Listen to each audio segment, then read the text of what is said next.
জয় Hind friends, আমি সুজিত দেবনাথ। অনেকদিন পর আবার এটি এসএসসি রিলেটেড ভিডিও নিয়ে তোমাদের সামনে হাজির হলাম। আজকে এসএসসি সিডির এক্সাম সমাপ্ত হলো। 2025 সমস্ত শিফটই কিন্তু হয়ে গিয়েছে। মোটামুটি 42টি মতো শিফট হয়েছে। 4 তারিখ থেকে এক্সাম শুরু হয়েছিল, আজকে 25 তারিখে গিয়ে এক্সাম শেষ হয়েছে। এক্সাম শেষ হওয়া মাত্র তোমাদের মাথায় কোশ্চেন আসছে যে অ্যান্সার কি কবে দেবে, কাট অফ এবার কিরকম যেতে পারে, এই সমস্ত কিছু কিন্তু তোমাদের সাথে আজকে আমি আলোচনা করব। প্রথম পয়েন্ট আমাদের যেটা আছে যে অ্যান্সার কি কবে দেবে, ঠিক আছে, কাট অফ আমাদের কত যেতে পারে। দেখো এক এক করে ডিসকাস করছি জিনিসগুলো। প্রথম কথা, আমাদের অ্যান্সার কি কবে দেবে। অ্যান্সার কি এসএসসির যে কোনো এক্সাম যদি তুমি দেখো, তাদের যে একটা প্যাটার্ন থাকে, রেপুটেশন থাকে, সেটাকে ফলো করলেই বুঝতে পারবে। এখানে আহামরি নতুন কিছু তোমারও জানার নেই যে কবে দেবে। নর্মালি এসএসসির এক্সাম গুলো যবে শেষ হয় তার থেকে 4-5 দিনের মাথায় বা হাইলি এক সপ্তাহের মাথায় কিন্তু এসএসসি তার সমস্ত এক্সামের অ্যান্সার কি দিয়ে দেয়। তার মানে আজকে যদি তোমার 25 তারিখ হয়ে থাকে, তার মানে তুমি এই মাস তো 28 দিনে শেষ হচ্ছে, ফেব্রুয়ারি মাস, আই থিঙ্ক ফেব্রুয়ারি মাসে আজকে 29 দিনে হচ্ছে, 28 দিনে হচ্ছে না, যেহেতু নর্মাল ইয়ার। তো সেই ক্ষেত্রে গিয়ে এ মাসে আই থিঙ্ক দেওয়ার সম্ভাবনা খুব কম। তুমি বলতে পারো যে মার্চের ফার্স্ট উইকে 1, 2, 3, 4, 5 তারিখ, এই তারিখগুলোর মধ্যেই কিন্তু তোমার অ্যান্সার কি চলে আসবে। সেখানে তুমি দেখতে হবে যে অ্যান্সার কি আসলে তোমার কতগুলো ভুল হয়েছে, কতগুলো ঠিক হয়েছে। বোঝা গেল? তাহলে অ্যান্সার কি নিয়ে বেশি মাথা ঘামানোর দরকার নেই। এই কারণে দরকার নেই, কারণ তোমার সামনে যদি এক্সাম থাকে তো সেই এক্সামগুলোর জন্য পড়াশোনা করো। একটা এক্সাম হয়ে গিয়েছে, একটু রেস্ট করে নতুন এক্সাম সামনে আছে, সেটার জন্য প্রিপেয়ার হও। কারণ ডিফেন্স লাইনে যারা আছো, তোমাদের কিন্তু এখনো যদি এই এক্সামটা ভালো হয়ে থাকে, অ্যান্সার কি আসার পর তুমি দেখতে পাচ্ছ তোমার ঠিকঠাক আছে, যেরকম এক্সপেক্ট করছো, তারপরে কিন্তু মেডিকেল আছে, তারপরে কিন্তু তোমার কি বলবো মাঠ আছে, ফিজিক্যাল আছে। তো সেই ক্ষেত্রে অনেকটা আরো বাধা বিঘ্ন তোমাদের অতিক্রম করতে হবে। বোঝা গেল? এই জন্য দেখবে অনেক স্টুডেন্ট কিন্তু কেউ মেডিকেল আউট হয়, কেউ দেখবে যে কোথাও না কোথাও গিয়ে রানে বা অন্যান্য ক্ষেত্রে আউট হয়। তো সেই জায়গাগুলোতে অনেক ক্যান্ডিডেট বাদ পড়ে।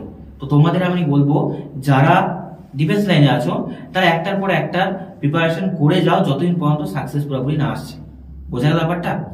তো কাট অফ কত আসবে সেটাও আমি বলছি। অ্যান্সার কি তো পেয়ে যাবে 3-4 দিনের মাথায়। আর সবচেয়ে বড় কথা হচ্ছে, অ্যান্সার কি যদি পেয়ে যাও, তোমরা জানাবে কার কত নাম্বার আসলো। আমাদের হোয়াটসঅ্যাপ গ্রুপে যারা আছো, তারা হোয়াটসঅ্যাপ গ্রুপে জানাবে, এবং যারা আমাদের কাছে পড়াশোনা করেছো, তারা ভিডিওতে এসে ভিডিও লিঙ্কে বা আমাদের যে কোনো পোল করলে সেটা লিঙ্কে গিয়ে কমেন্টে গিয়ে কিন্তু তোমরা বিভিন্ন কমেন্ট করে জানাবে যে তোমাদের কত স্কোর আসলো।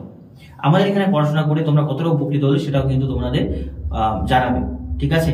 কারণ এক্সামের শেষ পর্যন্ত তোমাদের আমরা প্রিপেয়ার করেছি, সেই জায়গা থেকে এইটুকু আশা তোমাদের কাছে রাখতেই পারি যে তোমাদের কার কিরকম এক্সাম হলো এটা জানানো তোমাদের কর্তব্যের মধ্যে পড়ে। দেখো প্রথম কথা বলছি, কাট অফ কত যাবে। কাট অফ দেখো, এক্সাম জাস্ট শেষ হলো, আমি পণ্ডিত না, বা যারা যারা বলছে যে এটা কাট অফ যাবে ওটা কাট অফ যাবে, তাদের যে কথাগুলো আছে সেগুলোকে কম্বাইন্ড ভাবে তুমি ধরো। সেই জায়গাটা থেকে একটা নিজের বুদ্ধি খাটাও যে কাট অফ কিরকম যেতে পারে। এক্সাম লেভেল যদি বলো, এক্সাম লেভেলটা আমাকে আগে দেখতে হবে যে কাট অফ দেখার ক্ষেত্রে। এক্সাম লেভেল 24-এর থেকে হার্ড যাচ্ছে, এখনো শেষ হয়েছে, হার্ড গিয়েছে, এটাতে কোনো কনফিউশন নেই যে 24-এর থেকে এক্সাম লেভেল হার্ড হয়েছে।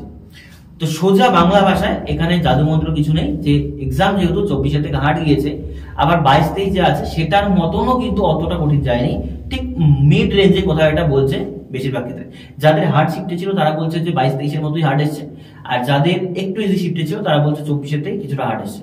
তো তুমি বুঝতে পারছো যে এক্সাম কিন্তু 24-এর থেকে হার্ড হয়েছে।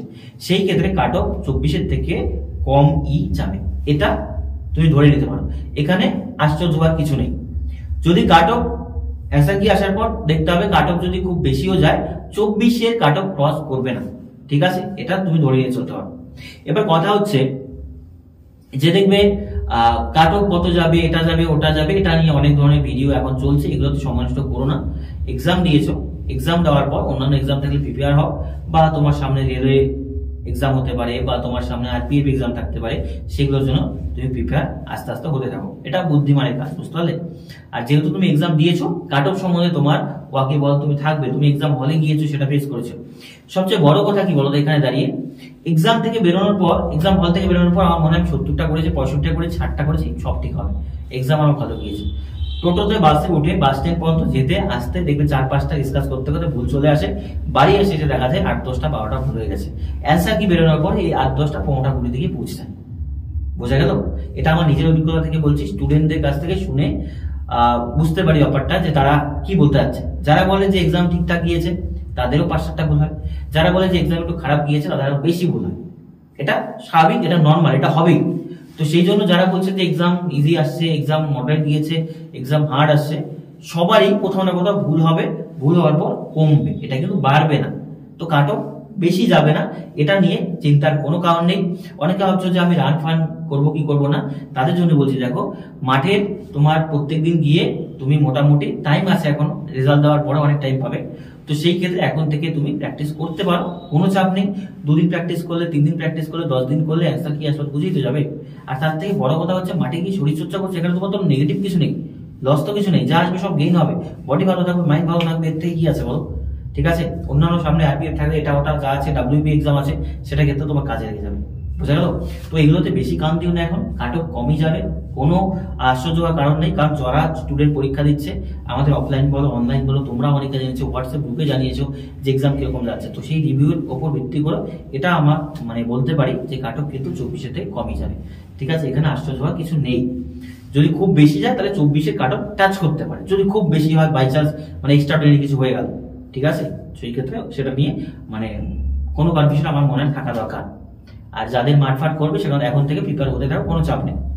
আর সবচেয়ে বড় বিষয় যেটা আজকের ভিডিও, সেটা হচ্ছে গিয়ে 2026-এর জন্য কারা প্রিপেয়ার করবে, 2024-এ মানে 26-এর জন্য কারা করবে, 2025-এ যারা এক্সামটা দিয়েছো, এক্সাম যারা 25-এ দিয়েছো তাদের কিন্তু দেখবে যে ফার্স্ট টাইম যদি হয়ে থাকে বা তোমার যদি এখানে রেজাল্ট ভালো না হয়ে থাকে, বুঝতে পারছো যে এক্সামটা আমার ভালো যাবে না, তোমার 26-এর জন্য রেডি হতে পারো। আর 26-এর জন্য আমরা কিন্তু তোমাদের পুরো মডেল রেডি করছি, যে 26-এর তোমাদের কিভাবে পড়ানো হবে। তোমাদের আমরা আগেই বলেছিলাম যে 2025-এ যেহেতু পড়েছি, 26-এর স্টুডেন্টদেরকেও আমরা পড়াবো ফ্রি অফ কস্ট, ইউটিউবে পড়াবো। বা পেইড ব্যাচ যদি তোমরা চাও সেটাও কমেন্ট করো যে পেইড ব্যাচ আমাদের দরকার আছে, সেই ক্ষেত্রে কমেন্ট করলে আমরা কিন্তু ব্যাপারটা বুঝতে পারবো। আর পেইড ব্যাচের যদি কথা বলো, সেটা আমরা এই আজ 5-7 দিনের মধ্যেই আমরা তোমাদের বলে দেবো যে আমরা পেইড ব্যাচ কবে শুরু করব বা শুরু করব কি করব না, সেটা পুরো ডিটেলস তোমাদের বলে দেবো। বোঝা গেল?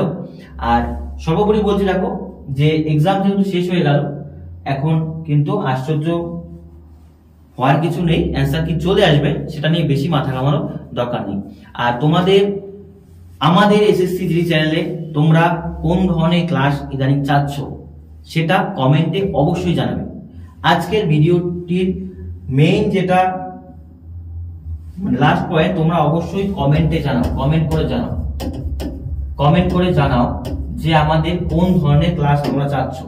তোমরা কি ডাব্লিউবিপি ক্লাস চাচ্ছ, নাকি তোমরা 2026-এর জিডি ক্লাস চাচ্ছ, নাকি তোমরা রেলওয়ে গ্রুপ ডি ক্লাস চাচ্ছ? ঠিক আছে, গ্রুপ ডি ক্লাস চাচ্ছ, ঠিক আছে, এইটা কমেন্ট করে একটু জানাও সবাই। দেখো তোমাদের আমরা পোল দিয়েছিলাম, পোলের ক্ষেত্রে ম্যাক্সিমাম স্টুডেন্ট ডাব্লিউপি এবং গ্রুপ ডি দিকে বলেছে, 2026-এর কথা বলেছে। তো আমরা সেইভাবেই জিনিসগুলোকে প্ল্যান করছি যে তোমাদের সমস্ত সেক্টরে যারা আছো, রেলওয়ে গ্রুপ ডি আছো, ডাব্লিউপি আছো, জিডি আছো, তাদের সবার জন্য একটা কি বলবো হাইব্রিড মডেল টাইপের বানাচ্ছি, যেখানে আমরা প্রত্যেকটা ক্যান্ডিডেটকে আলাদা আলাদা ভাবে আলাদা সেক্টরে আমরা তোমাদের গাইড করব। এবার কথা হচ্ছে রেলওয়ে গ্রুপ ডি যারা আছো, বলছি শোনো, রেলওয়ে গ্রুপ ডি যারা আছো তাদের জন্য নতুন কিছু আসছে, ঠিক আছে, তাদের জন্য সারপ্রাইজিং কিছু আসছে। তোমরা জিডির এক্সামের জন্য আমরা যেভাবে প্রিপেয়ার হয়েছি, ঠিক ততটা তৎপরতার সাথে, তার থেকে আরো বেশি তৎপরতার সাথে জিডি এক্সামে মানে রেলওয়ে এক্সামের জন্য কিন্তু আমি তোমাদের প্রিপেয়ার করাবো। ঠিক আছে, এবার কিভাবে করাবো, কোথায় করাবো, সেটা 2-1 দিনের মধ্যে তোমাদের সামনে আমরা কনফার্ম করবো। এটা রেলওয়ে গ্রুপ ডি ক্যান্ডিডেট বা এনটিপিসি ক্যান্ডিডেটের জন্য গুড নিউজ। বোঝা গেল? তোমরা রেলওয়ে ক্যান্ডিডেট যারা আছো তারা রেডি থাকো যে আমাদের খুব ভালো কিছু আসতে চলেছে। জিডির যদি প্রিপেয়ার করেছি, তুমি যদি আমার ক্লাস প্রথম থেকে আমাদের চ্যানেলে রেখে থাকো, তাহলে বুঝতে পারবে যে ফ্রি অফ কস্ট আমরা কোন ধরনের কন্টেন্ট প্রোভাইড করেছি। গ্রুপ ডিও তার ব্যতিক্রম হবে না, এর থেকে আরো বেটার লেভেলে দেওয়ার চেষ্টা করবো। এবার কথা হচ্ছে তাহলে আমাদের ডাব্লিউপি এবং জিডি ক্যান্ডিডেট, এটা দেখো এই চ্যানেলটা আমাদের ডিফেন্স চ্যানেল, ঠিক আছে, এই চ্যানেলটা আমাদের ডিফেন্স চ্যানেল, এটা বলতে পারো আমাদের মেইন মুখ, বাংলা ডিফেন্স একাডেমি, এটা আমাদের মেইন চ্যানেল, এটা আমাদের মুখ, এটা থাকবে। এখানে আমরা ডাব্লিউপি জিডি এগুলোই প্রিপারেশন তোমাদের করাবো, ঠিক আছে, 2026-এ জিডি বলো, ডাব্লিউবি বলো, 2025-এ যেটা সামনে হবে, সমস্ত কিছু প্রিপারেশন কিন্তু এখানেই হবে। সেই রুটিনও আমরা খুব দ্রুত তোমাদের সামনে পাবলিশ করবো, 2-4 দিনের মধ্যে সেই রুটিনও পেয়ে যাবে যে 2026-এর জিডি আমরা কিভাবে তোমাদের পড়াবো, 2025-এ ডাব্লিউবি কেপি আছে সেটা কিভাবে পড়াবো। বোঝা গেল? তোমরা শুধু কমেন্ট করো যে তোমরা কোন এক্সামের প্রিপারেশন করতে যাচ্ছ বা তোমরা কোন এক্সামের প্রিপারেশন আমাদের কাছে নিতে যাচ্ছ, সেটা কমেন্ট করে জানাও। তবেই কিন্তু আমরা জিনিসটা আরো সুন্দরভাবে মডেলটা তৈরি করতে পারবো।